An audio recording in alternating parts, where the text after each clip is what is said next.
Gimana caranya lulus LPDP nih? Walaupun udah banyak, tapi kita pengen denger langsung dari direktur beasiswa LPDP nih. Kalau secara makro, kami itu melihat yang kita inginkan itu profilnya adalah seperti founding fathers kita lah, Ah, orang-orang yang keren. Saya sampaikan dua orang keren yang mungkin kita tidak bisa bantah adalah Bung Karno dan Bung Hatta sebagai representasi pahlawan-pahlawan Indonesia lah. Pasti banyak pahlawan ya, mungkin ribuan pahlawan. Tapi kita representasinya Bung Karno dan Bung Hatta. Satu, mereka anak muda. LPDP maka itu punya batasan usia. Agar apa? Agar kontribusinya juga lebih panjang, gitu kan? Karena kita kan terbatas dananya. Kita memilih policy bahwa usia menjadi pertimbangan. Seperti Bung Karno dan Bung Hatta anak muda. Bung Karno dan Bung Hatta itu dua-duanya terdidik, ya. Maka LPDP kan yang bisa daftar pasti udah lulus S1 karena mau S2. Aman di situ kan. Yang ketiga, Bung Karno dan Bung Hatta representasi. Ini adalah orang yang mampu bermain di ranah global. Bisa bernegosiasi dengan global. Dan menurut saya Indonesia pantas menjadi global player. Maka alumni LPDP yang kita rekrut sejak seleksi tentunya adalah yang mampu kira-kira bermain di ranah global, baik itu kuliahnya di dalam negeri maupun luar negeri. Maka syarat bahasa masih menjadi persyaratan di kita. Harapan kita mereka bisa bergaul dengan, bisa masuk ke perguruan tinggi top di dunia maupun di Indonesia. Bahkan di Indonesia sendiri kan selalu ada syarat bahasa Inggris. Ya, ini 3. Yang keempat, kita ingin putra-putri terbaik bangsa seperti Bung Karno dan Bung Hatta yang cinta tanah air. Selalu ingin melihat bangsa kita maju dan juga bersatu gitu ya. Ini tentunya patriot bangsa. Yang kelima, kita ingin seperti Bung Karno dan Bung Hatta yang mereka pantang menyerah untuk kemajuan bangsanya. Orang yang memang tipenya champion, orang yang memang optimis untuk maju, orang yang kalau jatuh bangkit lagi, orang yang punya kepercayaan diri. Ya, ini yang kita cari. Itu semuanya diejawantahkan dalam bentuk seleksi administrasi, seleksi bakat skolastik, ya. Yang ketiga adalah seleksi substansi. Substansi itu ada wawancaranya. Nah, kalau seleksi administrasi tentunya penuhi semua syarat dan dokumennya lengkap. Karena ini hitam putih kan. Usia misalnya kurang 1 tahun ya pasti nggak lulus. IP kurang 0,1 pasti nggak lulus. Karena kalau kita turunkan 0,1 maka yang 0,2 akan minta juga karena jaraknya udah 0,1 gitu. Jadi ini harus dipenuhi dan jangan sekali-kali untuk memalsukan dokumen. It happen gitu ya. Dan ini tentunya kalau ketahuan kita blacklist karena kita ingin orang-orang yang memang punya integritas gitu ya. Ini seleksi administrasi.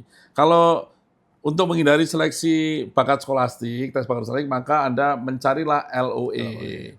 Kalau Anda punya LOE, maka kemampuan skolastik Anda sebagai scholar, sebagai insan akademisi yang mau studi, sudah dijamin oleh universitasnya. Sehingga kita tidak melakukan ini untuk yang punya LOE. Yang nggak punya LOE ini, nah ini kan tentunya matematik dasar, logika, begitu kan. Saya juga nggak hafal soalnya karena kami juga menyerahkan kepada lembaga kredibel yang menjalankan ujian ini.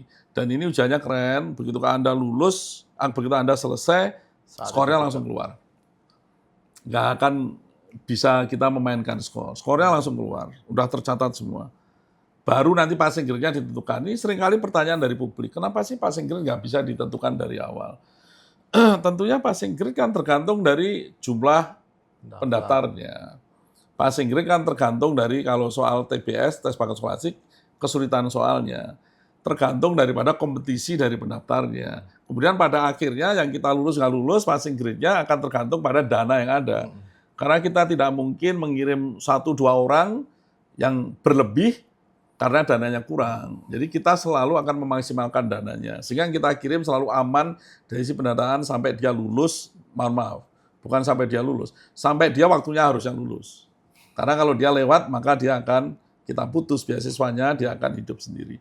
Jadi kalau mau lulus, menurut saya ya di substansi ada CV kita nilai, ada esai yang kita nilai ya sebaik-baiknya esai itu menunjukkan rencana hidup kamu, rencana studi kamu, dan rencana kontribusi.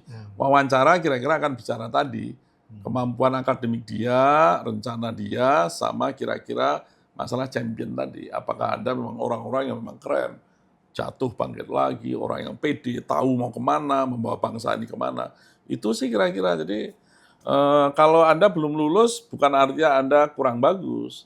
Mungkin persaingannya memang sedang tinggi di situ. Yang lain lebih bagus. Yang lain lebih bagus. Jadi kita selalu fokusnya mencari yang terbaik, gitu kan. Kira-kira itu aja sih, simple ya. Mencari yang terbaik, dan tadi menarik, walaupun ini untuk masa depan, tapi kita mencari sosok-sosok seperti Soekarno dan Hatta. Ya, representasi ya dari orang-orang keren lah, yang kita bisa gampang untuk menceritakannya kan. Oke Pak Dularso, terima kasih banyak. Banyak masyarakat Indonesia berharap pada LPDP. Kita mendoakan agar LPDP semakin banyak yang bisa diterima. Kalau tadi masih 10.000 ya, mudah-mudahan lebih Setiap banyak tahun. lagi, Ya. lebih banyak lagi. Dan bersiaplah teman-teman muda untuk bisa mengejar cita-cita, dan LPDP memfasilitasi itu. Ya, saya sih pesan aja, saya yakin betul Indonesia ini terbaik.